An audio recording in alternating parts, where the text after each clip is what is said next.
대한민국 국민 모두가 승리하는 그날까지.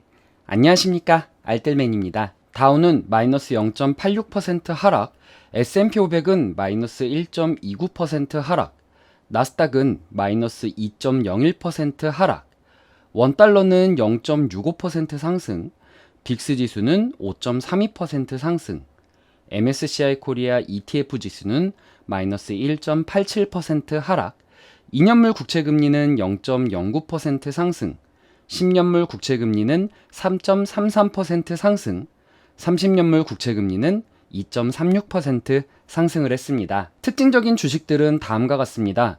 영국 영화 체인점이 파산 신청을 준비하고 있다라는 월스트리트 저널의 보도로 인해서 시네월드그룹은 58.3% 폭락을 했습니다. 베드베스 앤 비욘드는 투자자 라이너 코엔이 회사 지분을 모두 매각한 후에 밈 주식에 대한 움직임이 하락으로 이어지면서 마이너스 40.54% 하락을 했습니다. 코인베이스는 비트코인이 크게 하락하면서 코인이 3주 만에 최저치인 22,000달러 이하에서 거래 중이며, 또한 투매가 나올 수 있다라는 가능성에 의해서 마이너스 11.27% 하락을 했습니다. 반면 제너럴 모터스는 코로나 기간 동안 삭감된 분기별 배당금을 회복하겠다라고 발표하면서 상승을 했는데, 또 매입 프로그램을 33억 달러에서 50억 달러로 증가를 했다라고 하면서 상승을 했습니다. 전일 블러드 총재의 발언에 이어서 토마스 바킨 리치먼드 연은 총재의 발언도 시장에 주목이 되었습니다. 인플레이션을 2%로 돌리기 위해서 필요한 조치를 취할 것이다 라면서 이는 즉시 이뤄지지 않을 것이고 이 과정에서 경기 침체가 발생할 수도 있다라고 말을 했습니다. 하지만 정상적으로 돌아가는 것이 경제 활동의 재앙을 초래할 정도의 하락을 유하지는 않을 것이다 라고 언급을 하면서 9월 회의에서 강력한 움직임을 보일 것으로 예상이 되었습니다. 연준의 움직임으로 전문가들은 연준의 인플레이션 억제에 대해 승리를 선언하기에는 아직 갈 길이 멀며 시장이 추가적인 고통을 받을 것에 대해 우려하고 있는 상황입니다. 또 시장에 크게 이슈가 되는 부분은 워렌 버핏의 행보입니다. 버핏은 금요일 석유기업 옥시덴탈주를 50% 인수하는 규제를 승인받았습니다. 이로 인해 옥시덴탈 주가가 10% 급등을 하고 71.29달러로 마감하며 2020년도에 상승률 145% 이상으로 끌어올렸습니다.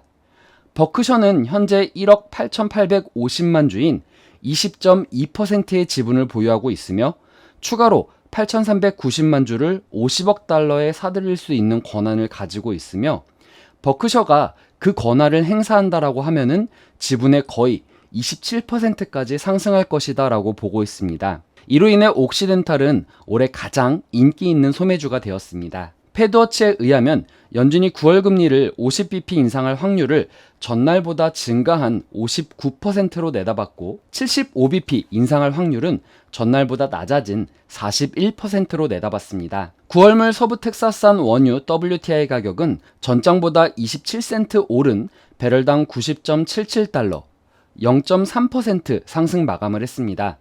이번 주 나온 미국 에너지정보청 EIA의 원유 재고와 휘발유 재고가 크게 줄어들면서 원유 수요에 대한 기대가 살아났습니다. 물론 이 부분이 달러 강세 때문이다 라고 말을 하시는 분들도 계십니다. 골드만삭스는 이란 핵합의 복원이 조만간 실현되기는 어려울 것이라고 전망을 했습니다. 이란은 최근 유럽연합 EU의 핵 협상 중재안에 대한 의견을 참가국들에게 전달을 했고, 참가국들은 이란이 제출한 답변서를 검토하고 있는 중입니다. 금일 시장은 연준 의원의 공격적인 발언으로 인해 소폭 하락 출발이 예상이 됩니다. 또한 비트코인이 22,000선이 붕괴되면서 대규모 매각 가능성이 보이면서 위험자산에 대한 선호도가 떨어지는 것 역시 증시에 부담감을 줄 것이라고 생각을 합니다. 다만 이번에도 역시 큰 하락과 큰 상승을 보이기에는 어려울 것이다 라고 말씀드리고 싶은 게, 이번 주 잭슨홀 미팅이 목요일에 있으며 트레이더들이 이번 주 잭슨홀 미팅을 보며 연준의 방향성에 대해 짚고 넘어가고자 하는 심리가 강하기 때문에 시장의 상승세와 하락세는 보이지 않겠지만, 지금은 하락할 이유를 만들기는 쉬운 반면에 상승할 이유를 찾기에는 어려운 시장이다 라고 말씀을 드리고 싶네요.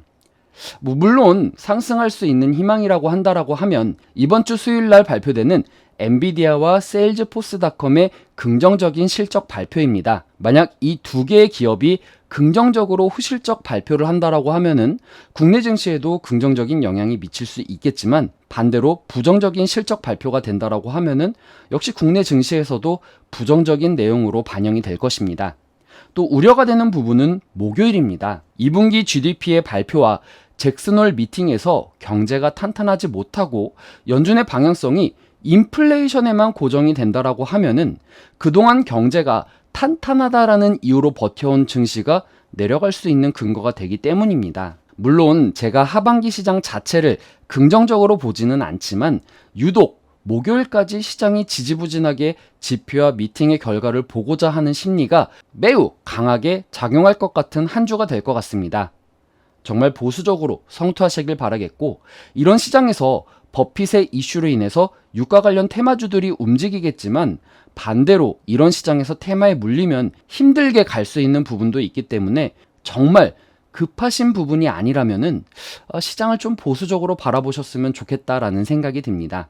물론 이건 개인적인 뷰일 뿐이니까 꼭 참고만 해주시고 나는 시장 긍정적으로 바라본다 하시는 분들 역시 적어도 목요일까지는 좀 바라보고 가는 게 좋지 않을까라는 생각이 들기는 하네요. 오늘 내용 괜찮았다 생각되시는 분들은 하단의 구독과 좋아요, 알람 설정을 눌러주시면 제가 영상을 만드는데 큰 힘이 될 것 같습니다. 오늘도 시청해주셔서 감사합니다.